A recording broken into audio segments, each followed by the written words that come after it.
नमस्ते। मैं डॉक्टर झरना Patel NDS health centre naturopathy की डॉक्टर हूँ। और एनडीएस मतलब कि न्यू डाइट सिस्टम, गुजराती में कहेंगे नवी भोजन प्रथा। तो ये न्यू डाइट सिस्टम का शॉर्ट फॉर्म है एनडीएस। तो उसके हमारे गुरुजी बीवी चौहान सर को मैं प्रणाम करती हूँ कि जिन्होंने ये पूरी जो हमारी सिस्टम है उसकी वो प्रेरक, उन्होंने ये सिस्टम की शोध की है कि निरोगी कैसे रहना है, स्वस्थ कैसे रहना है और तंदुरुस्त कैसे रहना है। तो मैं उनकी फॉलोअर्स हूँ और मैं ये सिस्टम के ज़रिए से सभी रोगों को, कोई भी पेशेंट को कोई भी डिसीज़ हो तो मैं उसको क्योर करती हूँ।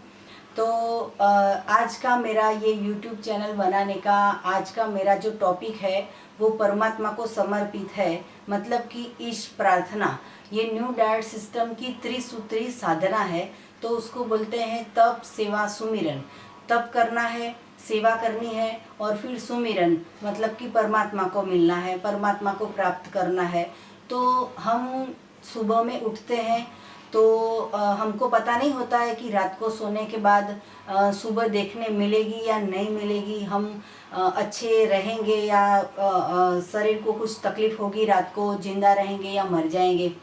तो अगर हम सुबह में उठते हैं तो परमात्मा को थैंक यू गॉड ऐसा हमें हमेशा बोलना चाहिए, या तो फिर रात को सोते वक्त हमें परमात्मा को याद करके सोना चाहिए कि थैंक यू गॉड। तो इतना हमें भगवान का शुक्रिया हमेशा करना चाहिए। तो आज का ये टॉपिक है, ये ईश प्रार्थना है, मतलब कि परमात्मा को क्या प्रार्थना करनी चाहिए। तो ये प्रार्थना मैं पढ़ के एक एक लिटी आपको समझाऊंगी। वैसे तो आपको सब पता ही है, ये जो न्यू डाइट सिस्टम फॉलो करते हैं वो सभी को पता ही है, लेकिन जो नए साधक है जिसको ये प्रार्थना के बारे में नहीं पता है, तो मैं ये प्रार्थना का मतलब थोड़ा सा ऐसा नहीं है कि मैं कहूँगी वो 100% सही होगा, लेकिन मेरी समझ में जो आता है वो मैं आपको समझाना चाहूँगी कि इस प्रार्थना में क्या करना है, परमात्मा से क्या बात करनी है और हमें क्या लेना है, क्या देना है। तो हमारा जीवन जो है वो हमेशा ऐसा होना चाहिए संतोष वाला। हमें जो भी मिला है उससे संतोष करना चाहिए, हमें सुख मिलना चाहिए, हमें आनंद मिलना चाहिए, हमें हमेशा से शरीर को हमेशा अच्छा देना चाहिए कि जिससे शरीर भी आपका मन से शुद्ध हो, तन से शुद्ध हो। तो इस प्रार्थना की सबसे पहली लिटी है, ईश हमें देते हैं सब कुछ, हम भी तो कुछ देना सीखे। मतलब कि परमात्मा तो हमें बहुत कुछ दिया है, सबसे पहले तो जन्म दिया है, तो ईश हमें देते हैं सब कुछ, हम भी तो कुछ देना सीखे। तो आपके पास जो भी है उसको किसी को और को भी देना सीखो। ऐसा नहीं है कि हमें सब कुछ मिल गया है, वो सब कुछ हमारा है। देखो सिकंदर की बात करें कि वो पूरे देश बहुत सारे जीत गया था, फिर भी लास्ट में तो उसके हाथ खाली थे। तो वो जब भी ऑफ हो गया तभी उसने ऐसा बताया था कि मेरी जो डेड बॉडी है उसके बाहर हाथ रखना, ताकि पूरी दुनिया को पता चले कि कुछ लेके नहीं जाओगे। आपके पास हजारों रुपए हैं, करोड़ों रुपए हैं, लाखों रुपए हैं, लेकिन आपसे कोई आपका रिश्तेदार या फैमिली या फ्रेंड्स कोई भी आपसे फ़ोन पे बात करता है तो आपको सबसे पहले ऐसा पूछता है कि हेलो आप कैसे हो। कोई ऐसा नहीं पूछता है कि हेलो आपके बैंक बैलेंस में 2 लाख हो गए कि 1 करोड़ हो गए, ऐसा तो कोई पूछता नहीं है। तो अपने जो हेल्थ है वो अच्छी रखनी है, तो हेल्थ के बारे में हमसे ज़्यादा से ज़्यादा हमें ध्यान देना चाहिए। अपने पास कितना भी धन होगा वो सब कुछ यहाँ पे पड़ा रहेगा और हम एक ना एक दिन चले जाएंगे। तो जितना भी जिए तो अच्छी तरह से कैसे जिए, ये सब प्रार्थना में कहा गया है। तो ईश हमें देते हैं सब कुछ, हम भी तो कुछ देना सीखे। जो कुछ हमें मिला है प्रभु से वितरण उसका करना सीखे। हमें परमात्मा से बहुत सारी चीज़ें मिली है तो हमें भी कुछ न कुछ तो वितरण करना ही चाहिए। हवा प्रकाश हमें मिलता है, मेघों से मिलता है पानी। मतलब कि ये हवा जो है वो फ्री में है, प्रकाश जो है वो फ्री में है, मेघ मतलब कि बादल से हमें जो पानी मिलता है वो सब कुछ फ्री में है। अगर हम ट्रेन से जाते हैं या प्लेन से कहीं जाते हैं तो पानी की एक बिस्लरी की बोतल लेते हैं तो 30 रुपीज़ की हमें पे करना पड़ता है। ये जो बारिश आती है तो परमात्मा ऐसे ही इतने सारा पानी दे देता है। फिर ये जो अगर हम पंखा चालू करते हैं, एसी चालू करते हैं, लाइट चालू करते हैं, तो एसी को हमें बिल भरना पड़ता है कि 5,000 का आपने यूज़ किया या 2,000 का आपने यूज़ किया। तो भगवान तो कभी बोलते नहीं है कि मैंने सूर्य प्रकाश से सुबह से शाम तक इतनी रोशनी दी तो आप हमें पैसे दो, कि या फिर इतनी अच्छी अच्छी हवा जो देते हैं तो हमें हवा के भी पैसे दो। अगर एसी चालू करेंगे तो तुरंत बिल आ जाएगा कि आपने इतना एसी चालू किया है।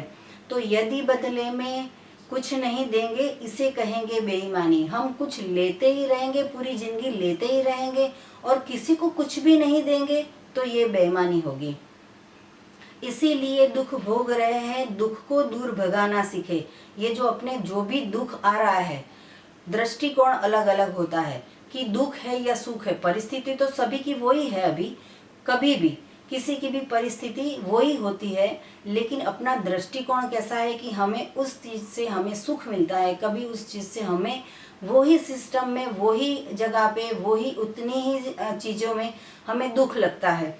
तो इसीलिए दुख भोग रहे हैं, हमें मन में शांति नहीं है, संतोष नहीं है, तो हम दुख भोग रहे हैं। तो दुख को दूर भगाना सीखे। तो दुख को कैसे दूर भगाएंगे? तो ये जो त्रिसूत्री साधना है, तप, सेवा, सुमिरन, इससे हमारा दुख भी भाग जाएगा। तो तपती धरती पर पथिकों को पेड़ सदा देता है छाया। मतलब कि इतनी सारी धूप है, लेकिन आप देखो कि पूरा का पूरा जंगल जो है, गार्डन जो है, जो सब्जी मंडी होती है, मतलब कि जो सब्जी उगाते हैं खेत में, तो वो सभी ग्रीन है। तो कितना सूर्य प्रकाश से ये सब जलते हैं और फिर हमें ये सब खाना पका के देते हैं, खाना उगा के देते हैं। और फिर पेड़ सदा देता है छाया। इतनी सारी धूप में अगर हम कहीं चल के जाते हैं, तो अगर हमको छाया चाहिए तो हम सीधे छत के नीचे, पेड़ के नीचे बैठ जाते हैं। तो पेड़ के नीचे जब भी बैठते हैं तो पेड़ हमें नहीं बोलता है कि हमें पैसे दो तो ही हम बैठने देंगे, या फिर हम क्यों बैठने दें, ये हमारी जगह है। तो पेड़ हमेशा से छाया देता है। अपना फल स्वयं न खाकर जीवन उसने सफल बनाया। आपने देखा होगा कि कहीं कहीं जगह पे पेड़ों को भी पूजा करते हैं। कोई नया उत्साह आता है, त्यौहार आता है, तो पेड़ के भी पूजा करते हैं। ये उसके आगे पीछे घूमने के बाद फिर वो धागा लगाते हैं और उसके आगे दिया जलाते हैं, उसको हम पानी चढ़ाते हैं। तो हम पेड़ के भी प्रार्थना करते हैं। तो वो जो पेड़ है वो स्वयं अपना फल, अभी मैंगो का ट्री देखो तो वो खुद नहीं फल खाता है, लेकिन हमें फल देता है। हम उसको पत्थर भी मारते हैं तो भी हमें वो मैंगो देता है, मतलब कि आम देता है। सभी जो भी ट्री है पृथ्वी पे, वो सभी ट्री का ऐसा है, वो खुद उसका फल नहीं खाते, हमें वो फल देते हैं। तो 10वां पहले प्रभु को देकर बाकी स्वयं बरतना सीखे। आपके पास जो भी इनकम होती है पूरे साल में या पूरे ईयर में, तो आप उसका 10वां जो पार्ट होता है उसका वितरण करना सीखो।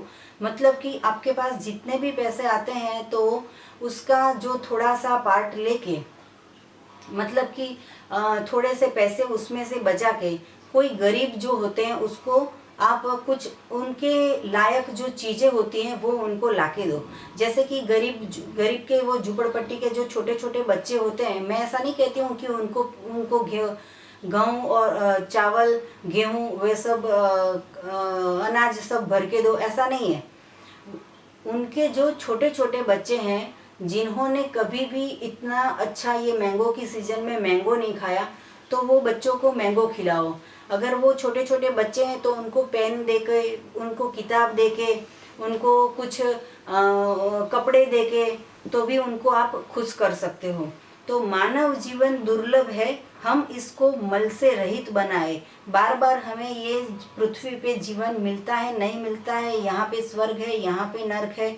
सभी बोलते हैं कि अच्छे कर्म करो, वो सब बात सही है, लेकिन इस शरीर को मल से रहित बनाए। मतलब कि सुबह में खाया, दोपहर में खाया, शाम को खाया, रात को खाया, निकला नहीं, तो क्या हुआ, पूरे बॉडी में डिसीज हो गए। यहाँ पे दुखता है, वहाँ पे दुखता है, ये गोली, वो गोली, ये डॉक्टर, ये सोनोग्राफी, ये सब कुछ, पूरा शरीर जो है वो गंदगी से भर जाता है। जैसे कि किचन की जो वॉश बेसिन होती है, किचन की जो पाइप होती है, उसके अंदर भी कभी कभी ऐसा होता है कि कोथमीर जो धनिया होता है उसका थोड़ा कचरा जाता है, कभी टमाटर का एक दो कचरा चला जाता है, कभी रोटी की एक दो टुकड़े अंदर चले जाते हैं, तो एक महीने में वो पाइप भी भर जाता है। तो अपनी जो बॉडी है वो पूरी जिंदगी हम 4 टाइम खाने के बाद जब भी क्लीनिंग नहीं होता है तो ये मल से भर जाता है। तो ये न्यू डाइट सिस्टम में हमारी संजीवनी क्रिया का बहुत ही इम्पोर्टेंट है।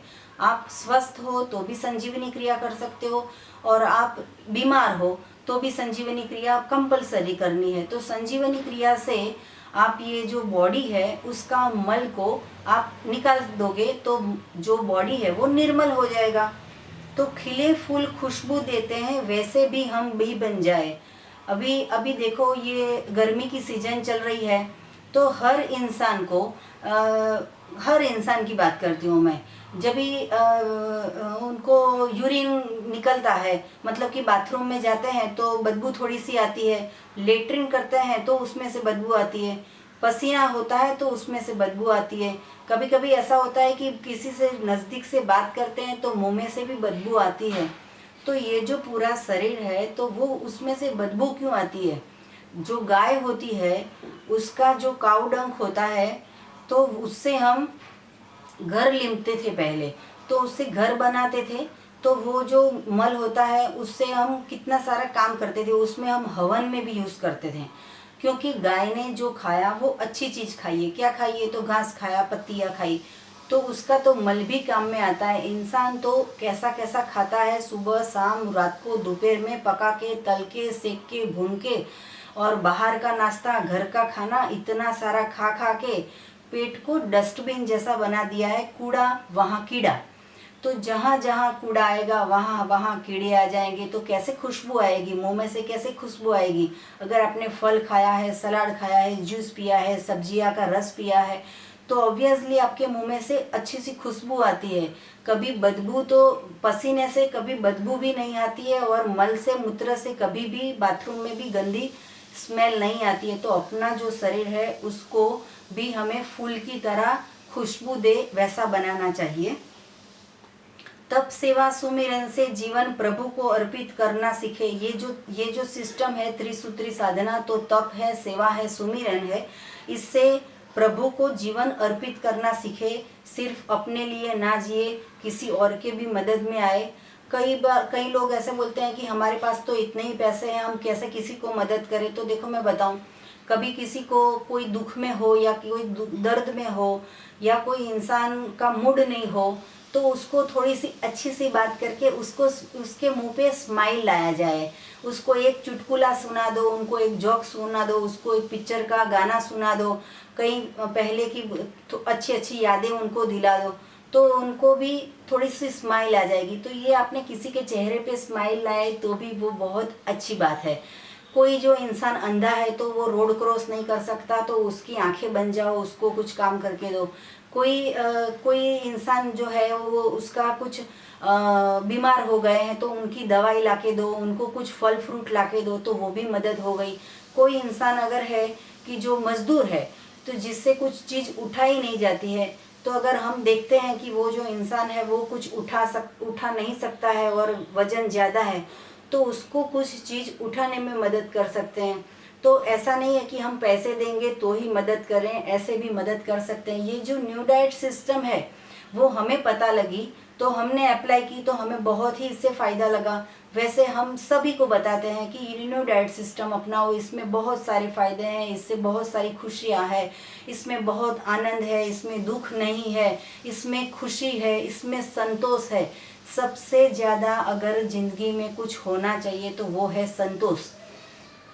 आपके पास जितना भी है उससे संतोष होना चाहिए। अभी इंसान का नेचर कैसा हो गया है कि ये मेरे पास नहीं है, ये अच्छा होता, ये होता तो अच्छा होता, ये कपड़े नहीं है मेरे पास, या फिर ये ज्वेलरी नहीं है मेरे पास, ये वाला बड़ा सा मकान नहीं है, तो हम पूरी ज़िंदगी इसमें बिता देते हैं कि मेरे पास ये नहीं है, ये नहीं है, ये नहीं है।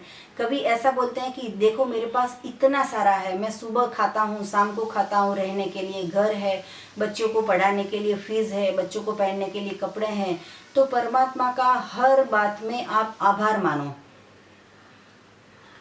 तो तब सेवा सुमिरन से जीवन प्रभु को अर्पित करना सीखे, मतलब कि जो भी आपके पास है वो प्रभु को अर्पित कर दो। असत नहीं यह प्रभुमय दुनिया और नहीं यह दुखदाई। भगवान ने हमें जन्म दिया है तो खुशियों के लिए दिया है। ये परमात्मा ने इसके लिए नहीं दिया था कि आपको डायबिटीज़ हो जाए, आपको बीपी आ जाए, आपको कोलेस्ट्रॉल आ जाए, आप खुद का वजन ना उठा सको, आपके घुटने में दर्द हो, आपके कमर में दर्द हो, आपका सर में दर्द हो। मैं तो यहाँ कहूँगी कि अगर आपको कोई डिसीज़ नहीं हो, सिर्फ आपको गुस्सा अगर आ रहा हो तो भी ये सबसे बड़ा माइंड का प्रॉब्लम है। मतलब कि गुस्सा आना नहीं चाहिए। गुस्सा क्यों आता है?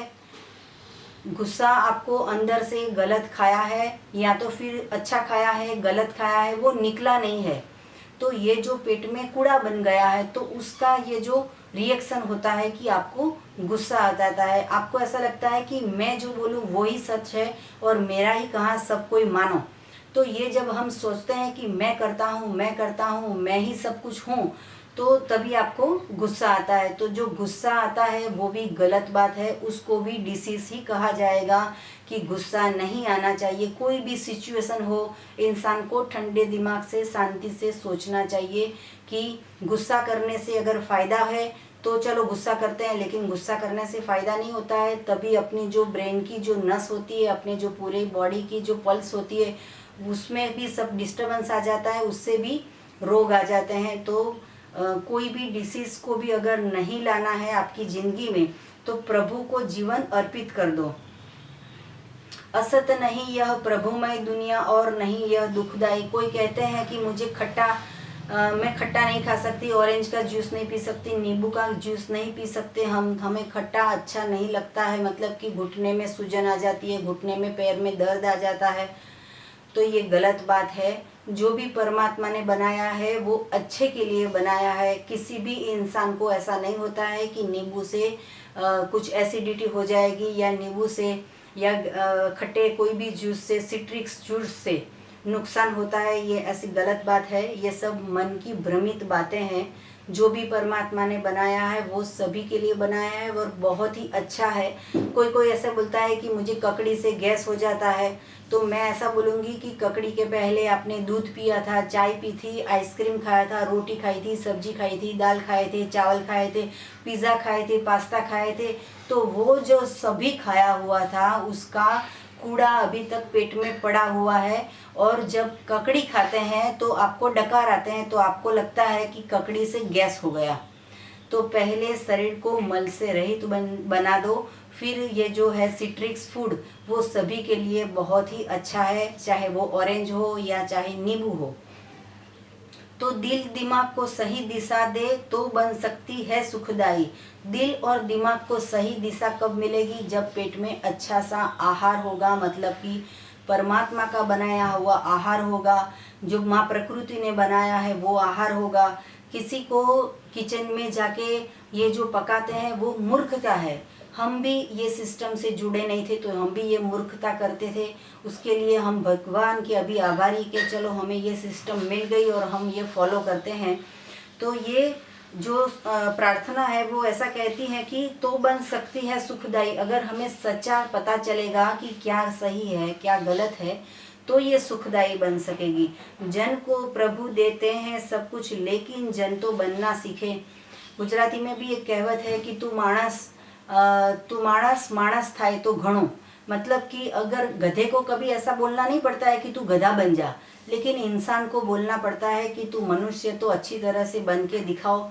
तो सभी मनुष्य ही है, लेकिन गलत आहार की वजह से ये जो दिमाग में सब कुछ गलत फहमियाँ आ गई है, उसको दूर करना हो तो सबसे पहले न्यू डाइट सिस्टम को ही आपको एडॉप्ट करना पड़ेगा। तभी ये पूरी प्रार्थना आपको समझ में आएगी।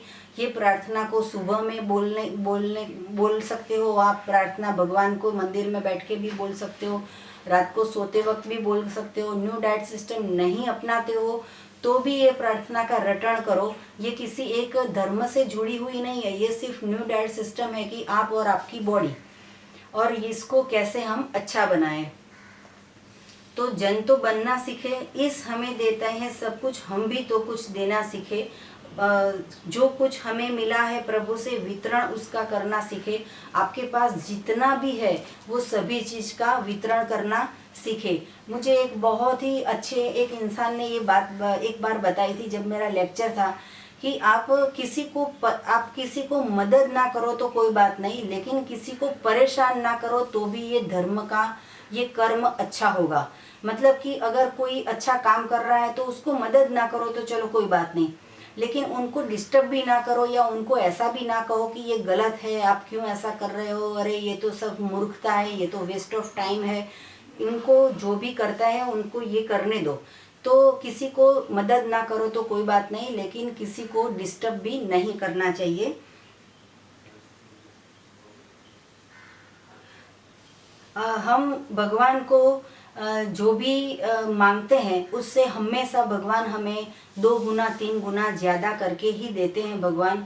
लेकिन संतोष होना ज़रूरी है कि हमें क्या मिला है क्या नहीं मिला है, हमारे पास क्या क्या है, उससे भगवान का आभार मानिए। आपके पास क्या नहीं है या हमारे पास क्या नहीं है उसका दुख छोड़ दीजिए तो भी जीवन में सुख आ जाएगा। अच्छे वचन बोलो, किसी को दुख लगे ऐसे वचन भी नहीं निकालने चाहिए। तो ये जो जीभ है वो भी कभी ऐसा काम कर देती है, गलत बोल दिया तो किसी को बहुत दिमाग में लग जाता है, दिल में लग जाता है। तो अच्छे वचन भी बोलने चाहिए, अच्छी वाणी भी बोलनी चाहिए तो भी ये अच्छा कर्म होगा। किसी को दगा ना दो, किसी से कुछ छीन ना लो तो भी ये अच्छा होगा। जो भी आप कुछ धंधा करते हो, बिजनेस करते हो तो उसमें भी सबको फ़ायदा हो उस तरह से करो। आपका तो फ़ायदा होगा लेकिन सबका भी फ़ायदा हो वैसे आपका बिजनेस करना चाहिए। अभी ये जो पूरी जो ये इस प्रार्थना थी तो उसमें एक बात मैं बताना चाहूँगी कि इसमें जो बोला है कि 10वां भाग प्रभु को देकर बाकी खुद बरतना सीखे। तो आपके पास आपके घर में आपके फैमिली में आपका बर्थडे आता होगा या फिर एनिवर्सरी आती होगी या फिर कुछ भी नया ऐसा कुछ फंक्शन होता है घर में, तो आप लोग क्या करते हैं कि सभी लोगों को इनवाइट करके खाना खिलाते हो, वो सब बहुत अच्छी बात है।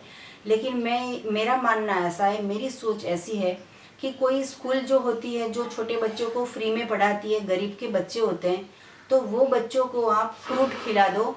सुबह में जितना भी आप कभी भी जाओ तो उनको पेट भर के फ्रूट खिला दो। अभी ये सिस्टम चल रही है कि चॉकलेट देते हैं, बिस्किट देते हैं, तो इससे बच्चों का पेट बिगड़ता है।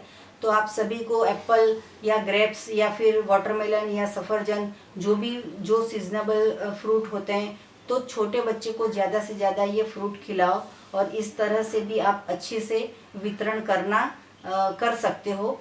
तो ये इस प्रार्थना से मुझे जो ज्ञान था, मेरे पास जो था वो मैंने आपको बताया। आप फीडबैक दे सकते हो अगर आपको अच्छी लगी हो तो। ये मेरी प्रार्थना, ये न्यू डाइट सिस्टम में जो भी होता है वो सभी को ये प्रार्थना पता है। मैं डिस्क्रिप्शन बॉक्स में भी ये प्रार्थना पूरी लिख के छोड़ देती हूँ। किसी को अगर हर रोज़ पढ़नी हो तो वो पढ़ सकते हो, सुबह में शाम को, उठते बैठते खाते पीते कभी भी भगवान का आभार मानो। हे परमात्मा, जो भी दिया है वो बहुत अच्छा है। सो जाते हैं तो पता नहीं है जागेंगे कि नहीं, जागते हैं तो पता नहीं है कि शाम होगी कि नहीं, ऑफिस जाते हैं तो परमात्मा को ही पता है कि शाम होगी कि नहीं होगी।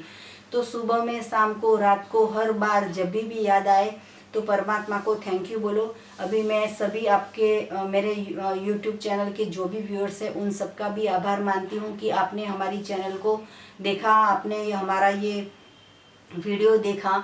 और आपको कुछ भी पूछना हो तो हमें सुबह 10 से 12 के बीच में फ़ोन कर सकते हो। अगर गुजरात में अहमदाबाद में हो तो 4 से 6 के बीच में मिल सकते हो। ये न्यू डाइट सिस्टम क्या है वो सब कुछ भी समझना हो, कोई भी डिसीज़ हो उसको कैसे क्योर करना हो तो मुझे पूछ सकता है।